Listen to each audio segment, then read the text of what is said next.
Alrighty, guys, it is Ben with Boulder and the Pebbles, and we're back with another video.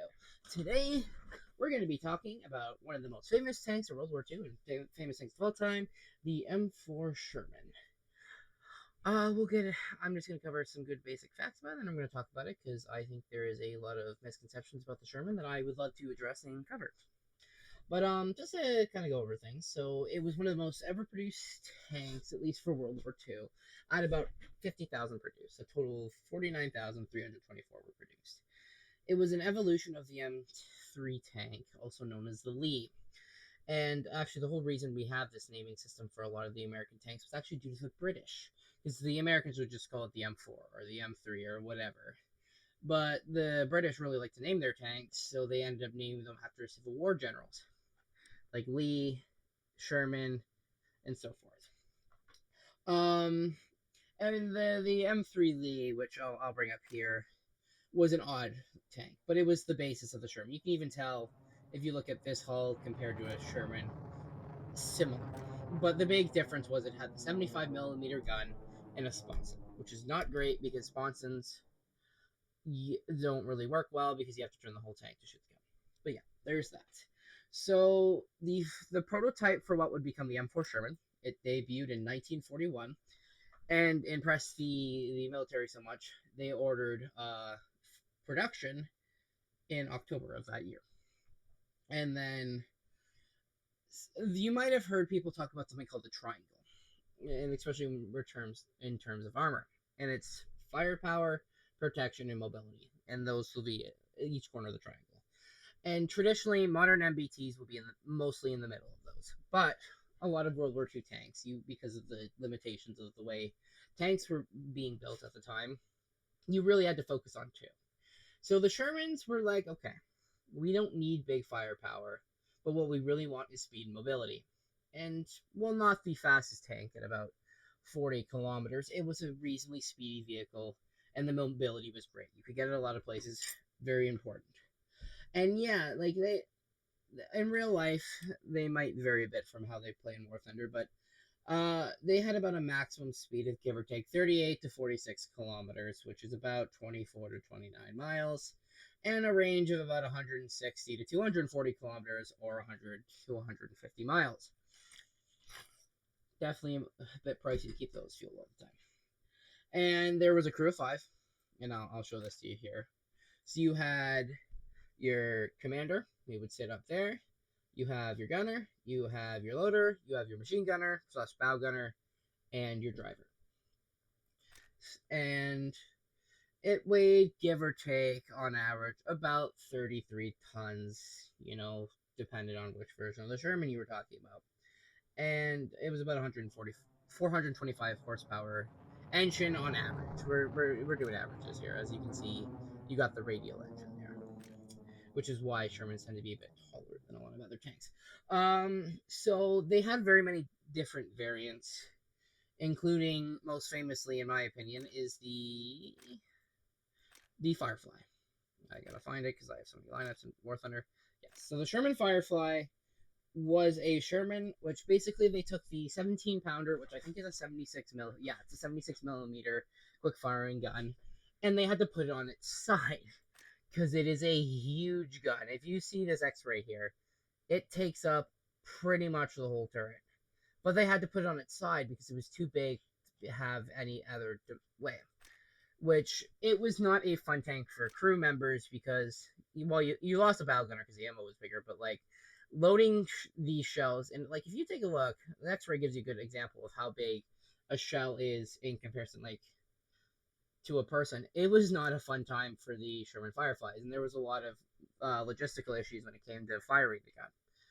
And then you also had bridge layers. You had a bunch of like artillery pieces. I think.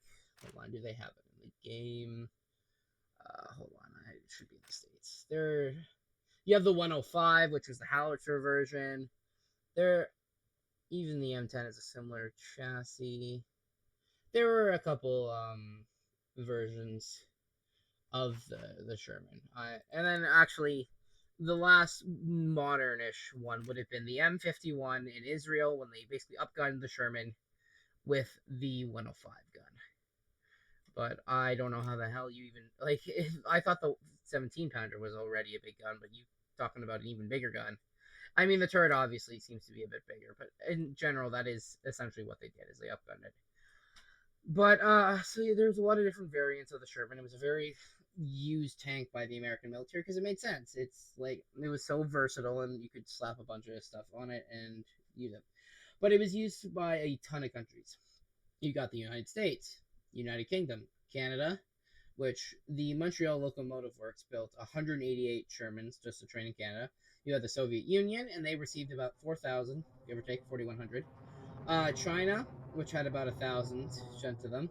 The Free French, India, and they used them till about the 60s. Argentina and Netherlands and Israel.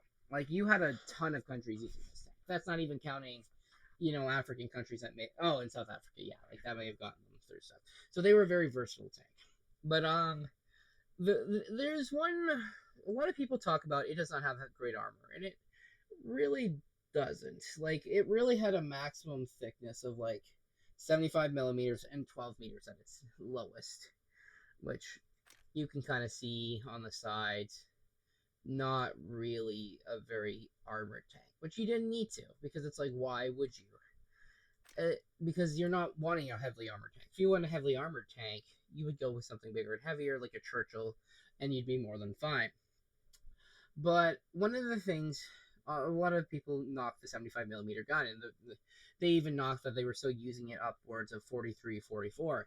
But it was a serviceable gun. You don't need to slap the 76 in a lot of them because it was expensive. Ammo sometimes could be harder to get. Like it's just easier to use the standard gun.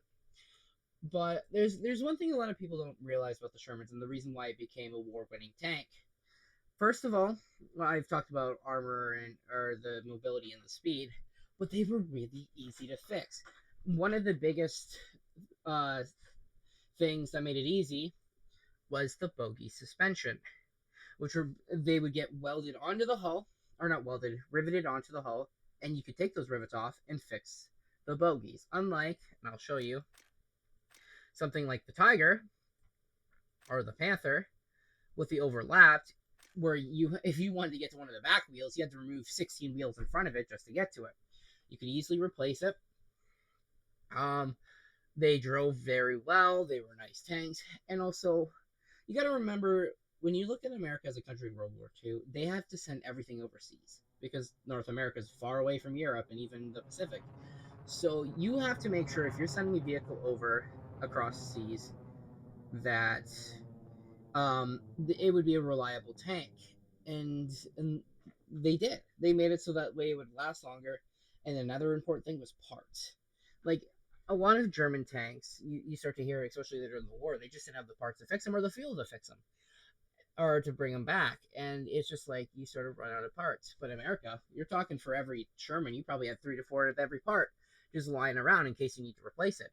Because you want to make sure because you're not bringing those tanks back overseas to fix them, you're going to fix them in Europe. And that was one of the things I find it very important. Because if you can repair your tanks overseas, make sure they're still functioning and keep them going, you're going to be out on the battlefield and having more tanks consistently on the battlefield than you would other nations, like Germany and stuff like that, where they might have to drag them back to Germany to fix them. Yeah, it's great to be able to drag them back, but you still have to do that. But meanwhile, if you could just fix them on the go, like the Americans could, you could start doing an offensive a lot faster because you could have all your vehicles ready to go. And this is something where and this is why the Sherman gets a lot of its thing. It was a mixture of the non-wet stowage in the early versions and the low gun, but it was a serviceable tank.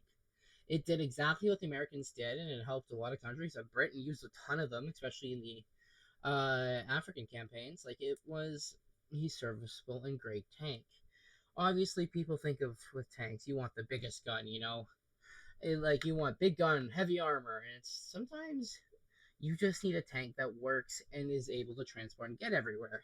And that's what the Sherman was. At the end of the day, that's all you could really ask for with the Shermans here.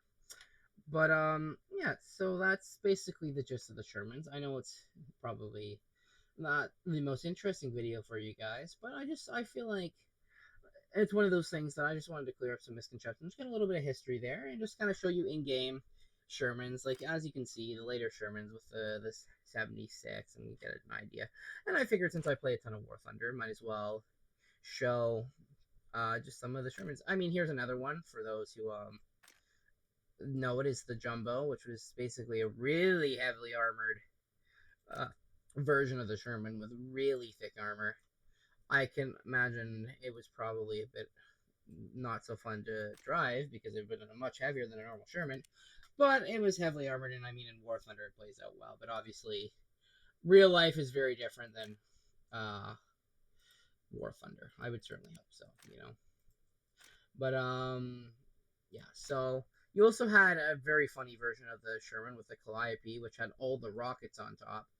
Again, I don't know how accurate you would be with how many 60 rockets. Like I don't know how much you're hitting, but I mean with 60 of them, you hope you hit something.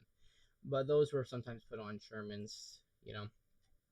But the Sherman was a valuable tank and stuff like that.